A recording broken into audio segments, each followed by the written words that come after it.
If you're an Android user, it's important to enable this safety feature on your device.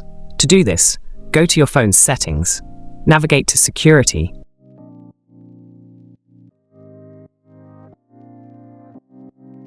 and scroll down until you find Android Safe Browsing. Tap on it, then ensure that Use Life Threat Protection is turned on. This feature alerts you whenever you're about to visit a potentially dangerous website or click on a suspicious link.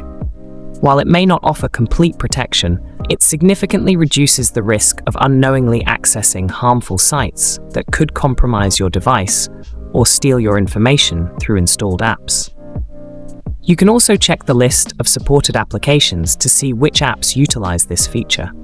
When using those apps, you'll receive a warning before opening any unsafe links, allowing you to decide whether to proceed. Give it a try and let me know your thoughts in the comments. Also, join our growing community on Telegram. The link is in my bio. Share this video to help a friend, and I'll see you in the next one. Thanks.